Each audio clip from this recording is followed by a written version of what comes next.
My name is Jeremy Kasdan, Sales and Partnerships Lead at FinTech TV, and Taking Stock starts now.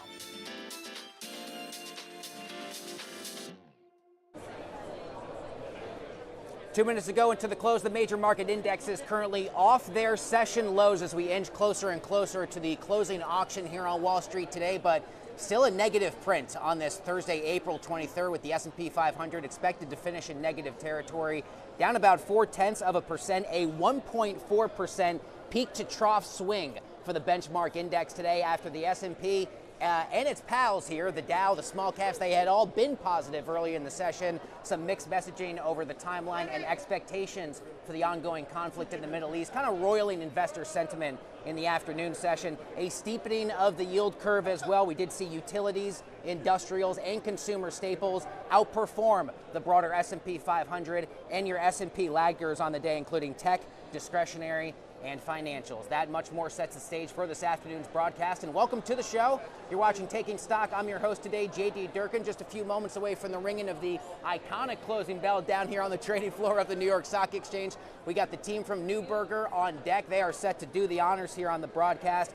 The Magnificent Seven tech stocks, not a great tape today, if I'm being honest. Shares of Microsoft most under pressure, down at this hour about 4%, and down year to date about 15%. Caterpillar, Verizon, Coca-Cola, those are the outperformers for the Dow 30 or Dow laggard, Salesforce, IBM, and Amex.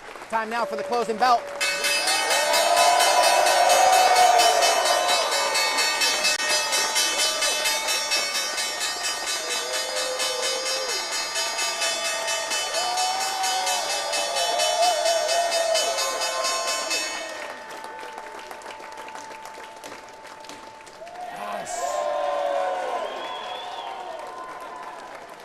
Todd, that's how you hit the sounding block, by the way. You do it with some oomph and authority. All right, your final tail of the tape on this Friday Eve.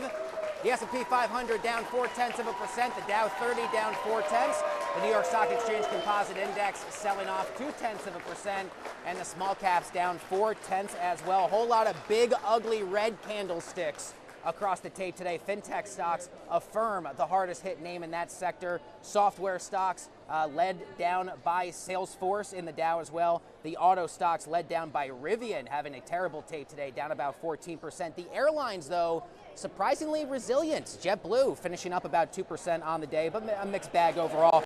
Let's bring in our first guest of the broadcast, the man himself, the great Eric Criscolo. He is market strategist at the New York Stock Exchange. My man, thank you for joining us as always. Always a pleasure. Let's talk correlations. Oil moving up. Wow, look at Brent, almost back up to 106 on the day. Stocks moving lower. What'd you see for today's tape? Yeah, I mean, it's more of the same, right? Oil is higher, or at least not moving lower, right? So that just continues to weigh on the market in general. You're seeing interest rates continue to stay elevated. They're not really making any move lower. They've been range bound for a while. They're kind of ticking up now again. Gold is falling. They're kind of moving in reverse, right? Oil rates higher, gold lower. And then that is just weighing on some of the risk assets as well. You saw outperformance in the defensive sectors today. So consumer staples, et cetera. So those names, that kind of dynamic is playing out, at least for today. Yeah, we saw Coca-Cola, for instance. That to me is the ultimate defensive. How does it perform in the Dow 30 relative to the benchmark indexes? When Coca-Cola's up, it can be a little bit of trouble for the broader equities on a day like today. Warren Buffett's, yeah, the Berkshire crowd is happy for sure. Software, man, ServiceNow, IBM earnings, both down after earnings. Maybe it's muted guidance. It's not really the numbers of the last quarter. It's about what you project moving forward. Are we back in this narrative of AI concerns shaking up those core products? You're still seeing a lot of uncertainty. I mean, the reports weren't bad. The CEOs were generally optimistic. But I think you're just seeing investors just not know how to value these things going forward. There's some concern about pricing, right? How do they price their products going forward? Is that going to hit margins? Even if the total pie increases, are margins lower? I don't have the answers to that, but that's kind of the questions that are happening right now. Plus, you also saw software had a rocket move higher last week. So some of this move today is also some of that froth coming down a little bit as well. I want to ask you about semiconductors. Todd, if you can get a shot here on my screen. This is the semiconductor. I mean, look at this chart. It looks near parabolic.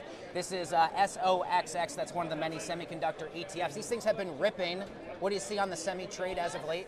It's software was kind of taking back some of that froth from investors, last week. but still these guys are still printing, crazy numbers. You had semis report today, even like the non-AI companies, some of the semi-power companies, right? The ones that make the non-AI power chips, those names reported well. So that whole sector is just seeing a huge demand that is, even if they're not, beating the numbers like they used to be, they're still putting up impressive results. And so that's just keeping a bid in that whole sector. Dare I ask you about ticker symbol CAR? Car crash. You knew exactly what I was going for people who have not been following the wild story over Avis Budget. Down another 48%. It sold off yesterday, 38. You got the hedge funds that control 70% of the shares. The short sellers are very loud here. You've done this a long time. What do you think when you see a story like that? Yeah, I mean, it's one of these crazy things that happen every now and then in markets. It was a very mechanical thing that happened. Giant short squeeze. Eventually, those things can't run forever. Eventually, positions have to be covered. Eventually, the people that are holding the stock want to get out as well to monetize what they've gained. So once those things kind of flip, you see, everything rips higher, and then everything kind of crashes lower. And that's kind of the dynamic that's playing out right now. Fortunately, that doesn't happen a lot, but that is just what's happening in that name in particular. But it did impact the Dow Jones Transportation Average, which had an incredible run because basically of that one name. Yeah, which is, of course, price weighted. Yes. And so when you get this anomalous move in the stock, it automatically kind of becomes the most weighted name, more than FedEx, et cetera. I hope you come back and see us next week. Man, we got earnings on tap from big tech names. Big names. Powell on Wednesday. It's Fed Day. Dude, this is the stuff. Crazy we love week. Weeks like this. Eric Criscolo, thanks for kicking us off, brother. Always a pleasure. Thank you. Grab your mic. Ty will head this way. We're bringing the biggest analyst calls on the day that moved the tape today. First up, BofA reiterating Tesla as a buy after earnings, saying they expect it to quickly become a leader specifically in robo-taxi services. Shares of Tesla down about 17% on the year. Next up, UBS reiterating Berkshire Hathaway, we were just talking about it, as a buy, lifting its price target to $581. Berkshire is down about 6% on the year. And finally, hello everyone, HSBC initiating coverage on Oklo as a buy. Those analysts say the nuclear company is, quote, firing on all cylinders. Shares of Oklo up about 3% since the start of 2026. And Ty, let's take a look at one notable that did not have a particularly notable day. It is, of course, IBM, down 8%. But BofA did reiterate the stock as a buy this morning, citing plenty of positives, they say, after quarterly results last week. That includes a solid balance sheet and relatively stable margins. Shares of IBM down 8% on the day and down 23% since the start of 2026. The New York Stock Exchange's own Ashley Mastronardi caught up with Miso Robotics CEO Rich Hull here at the New York Stock Exchange to discuss their Flippy Robots NBA Arena debut and much more. Take a look. Miso Robotics has been making news with its recent acquisition of operations app Signal and its collaborations with tech giant NVIDIA and NYSE-listed Ecolab. However, it is probably best known for something else, Flippy, its AI-powered robotic kitchen assistant that can serve up French fries, chicken tenders, and onion rings. Joining me now is Rich Hull. He is Miso Robotics CEO. Rich, welcome. Thanks for having to the me, New York Ashley. Stock Exchange. It's exciting to be here. So Flippy just cooked its 5 million basket, and he's now working in his first NBA arena. What milestone does this prove about AI in kitchens? There are a lot of milestones about AI and robots in kitchens, that's for sure. So you're right, we're celebrating the NBA playoffs with our entry into our first NBA stadium. Flippy's traditionally been known for his work in fast food restaurants, and so going into a stadium is a little bit of a different use case. There's a lot of peaks and valleys in a restaurant when it comes to demand and rush periods, but on the other hand, NBA stadiums, everybody wants to eat at halftime. All right, and you mentioned that it's a little bit different being in an NBA stadium versus like a fast food restaurant. What are the main differences? Well, they all deal with labor shortages and rising labor costs. And so what Flippy allows you to do is to redeploy the labor that you can hire. It reduces injuries, it increases throughput because Flippy works twice as fast as a human. It reduces food waste. So all of those are consistent across restaurants and NBA stadiums. But at NBA stadiums, there's these massive rushes, and then you're down for a day or two, and then there may be a K-pop concert or some other event. And so it's really lumpy. It's up and down. But this is a big experiment for us to see how Flippy does and to learn a lot. And we think that the stadiums and the theme parks and even college campuses are a really massive market for us. How has Flippy been keeping up with the increased demand? It's been great. He cooks an average of 50 pounds an hour at this particular NBA stadium, and he's doing great. All right, and you recently acquired Signal. How does that AI operations tech fit into your broader restaurant strategy? What we're doing is we're building a platform that powers the modern restaurant. And restaurants are really desperate to modernize. Much of that is driven by labor challenges. And most of that was exposed during the pandemic. If you remember, during the pandemic, there was a lot of publicity around restaurants having a hard time hiring enough staff. And that really became a permanent problem. So Flippy does all of that. And then by acquiring Signal, we combine that with our product called Zippy. So Flippy and Zippy, you get the gist of how we name things here. And so Zippy is a restaurant operations product. It also allows employees to sell more. And so now all of our products start to talk to each other and communicate seamlessly. And that's really what a modern restaurant looks like. What does Zippy do specifically again? So it ingests all the data that one needs to run their restaurant, from the point of sale, labor scheduling, payroll, and then provides that in real-time dashboards, and then adds an AI intelligence layer that gives general managers and owners real-time advice about what to do. And if you're running 1 or 2 restaurants, you can typically do that from a spreadsheet, but try doing it with 50, and you're much better to run that with some type of tool. And I understand you serve brands like Jersey Mike's and Cinnabon. What are they using the technology for the most? It's a combination of the AI and the robots. And so we make specialized robots for, very complex, pretty harsh, even regulated environments. And so what they're using it for is to improve their efficiency. If if you're really doing restaurants well, it is a high single-digit profit margin business. And if you add labor challenges, tariffs, rising costs, that starts to whittle down your profit margin. And so what we do is we allow restaurants to expand that back up by driving more efficiency through our platform and ultimately the products that communicate on our platform. All right, and you have collaborations with Ecolab and NVIDIA. How are they impacting what you can deliver to restaurants? Ecolab is a strategic investor for us, and they've been an excellent partner. They're a 100-year-old Fortune 100 company, and they really want to figure out ways to support modernization in restaurants. And so they've done that with us, and they are a great collaboration partner. With NVIDIA, we get access to much of their early technology, and we were the first to commercialize it in the restaurant space. And so we collaborate back and forth. We give them some guidance. They give us some guidance. They have some great AI technology that we wouldn't normally have access to, and that accelerates Flippy's work and our growth as a growth stage company. All right, Rich Hull, Miso Robotics CEO, thank you for joining us on NYSE Live. Thanks for having me.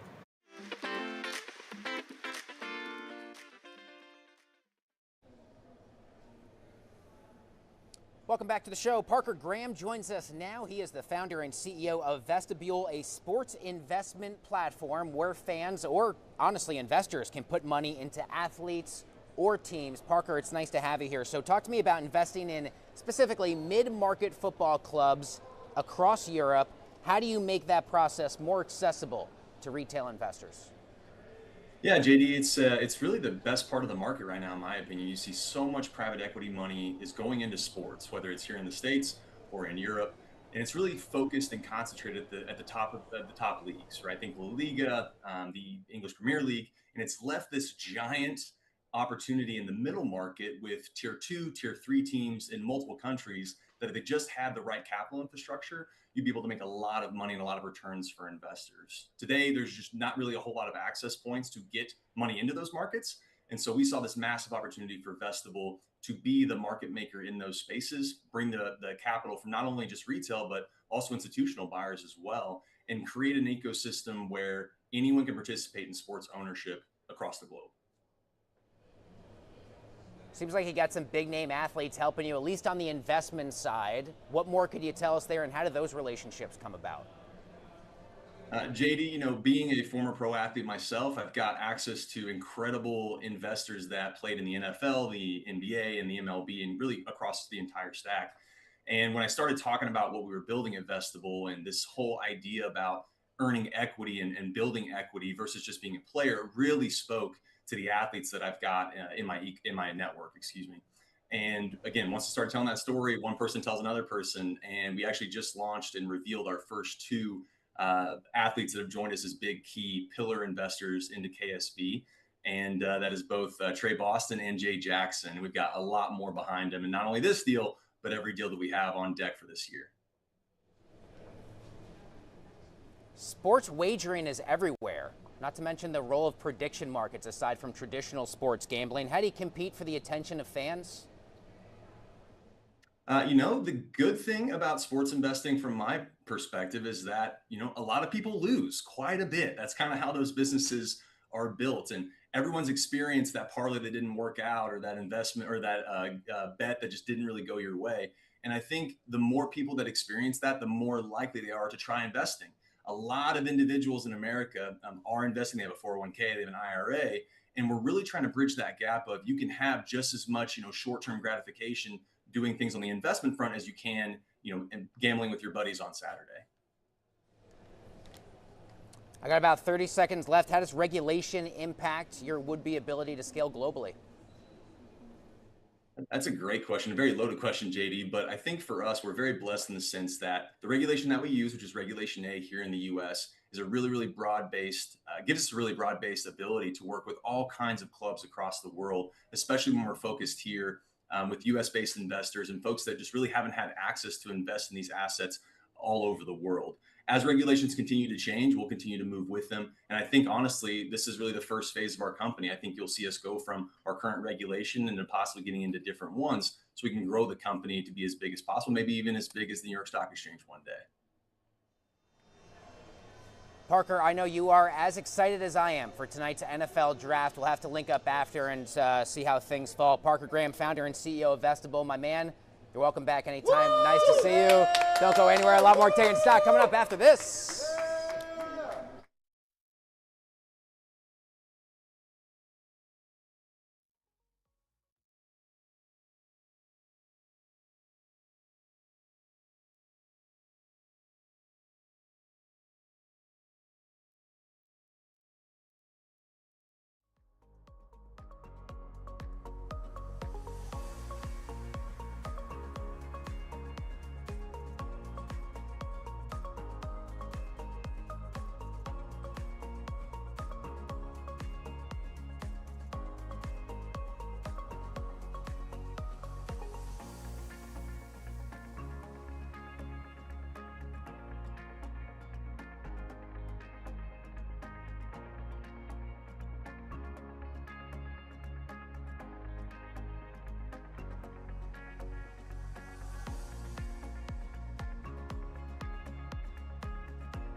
Welcome back. FinTech TV's very own Johnny Fernandez sat down with Jaspreet Randhawa of Birkin World Investments, and they discussed Abu Dhabi's resilience amid the ongoing U.S.-Iran conflict. Take a look.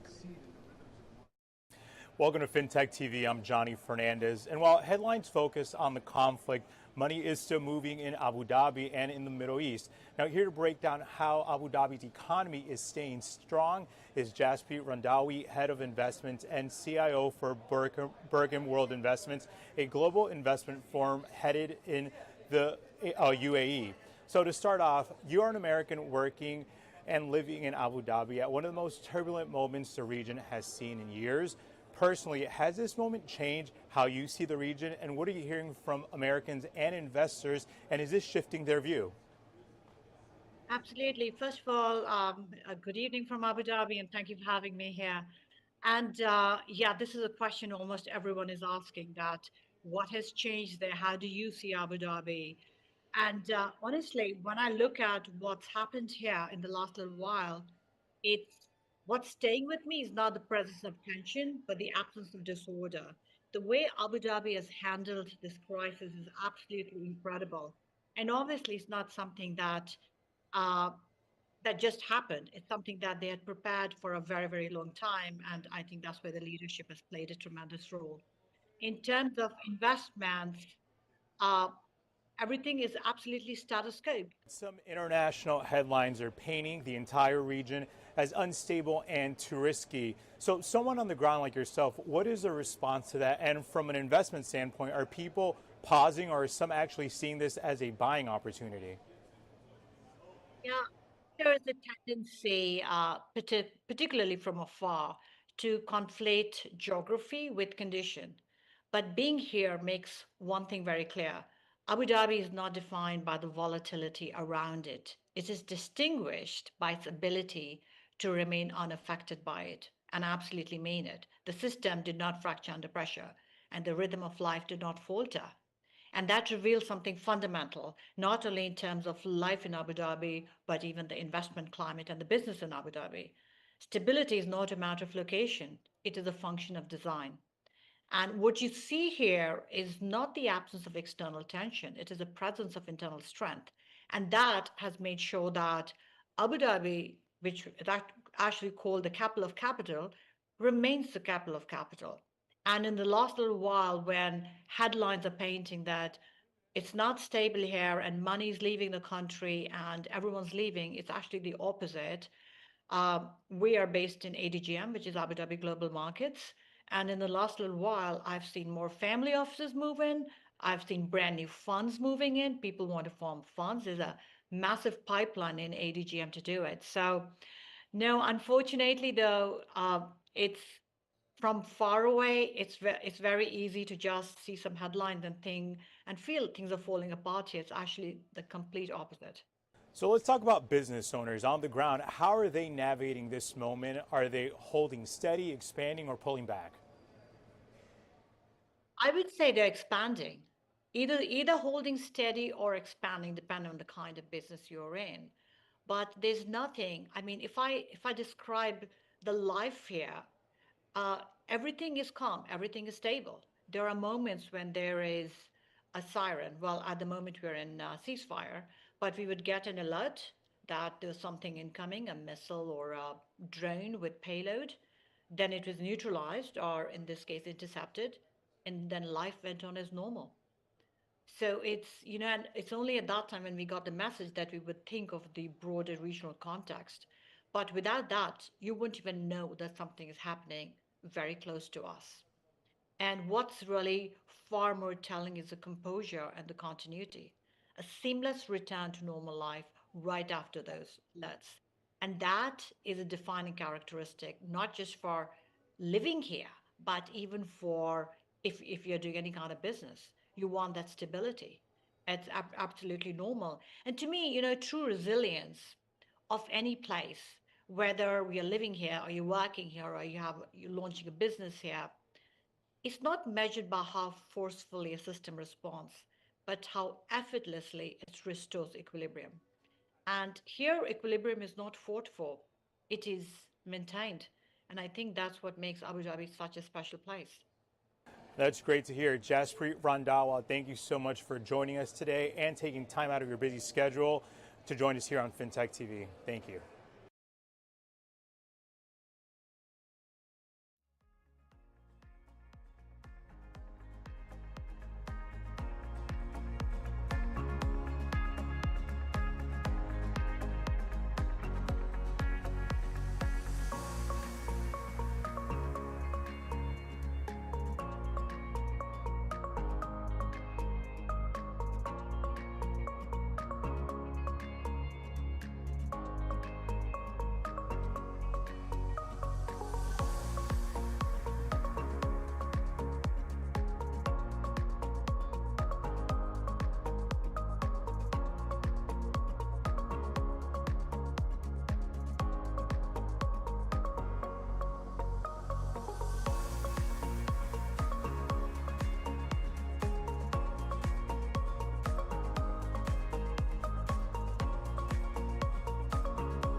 government goes straight back. Money 2020's very own Scarlett Sieber is now back with a whole new edition of Hindsight 2020, where she breaks down important dates in financial history. Take a look.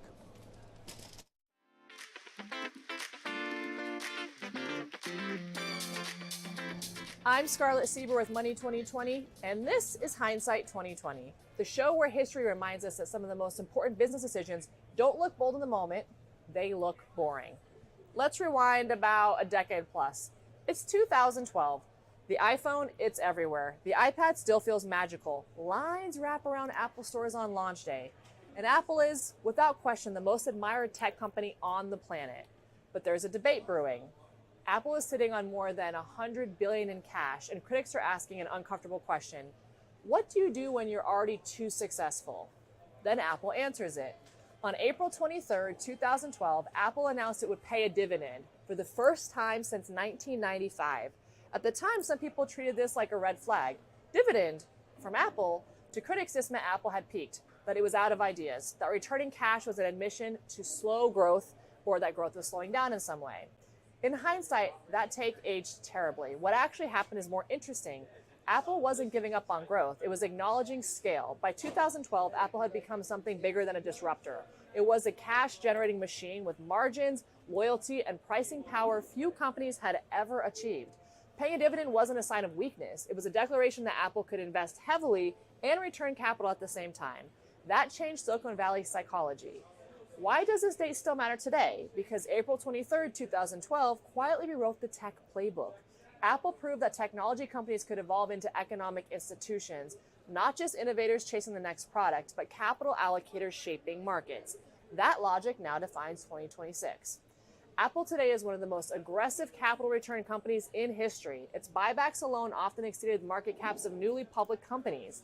Services revenue has grown into a massive recurring engine, and the dividend that once worried people is now just part of a broader financial discipline. The moat Apple built wasn't just design or engineering. It was ecosystem lock-in, balance sheet strength, and the ability to fund innovation internally forever. Once you reach that position, growth becomes optional. Durability becomes everything, and that's the real lesson of April 23rd. Apple didn't stop being ambitious in 2012. It started playing a longer game.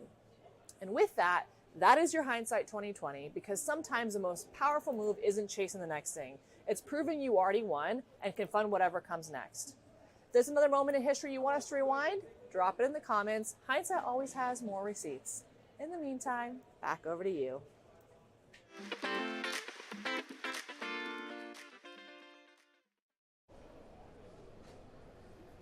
Tomorrow on Wall Street, it is Friday. Thank goodness. Earnings from Procter & Gamble, Western Union, and more. Thanks for watching today's edition of Taking Stock. We'll see you again tomorrow.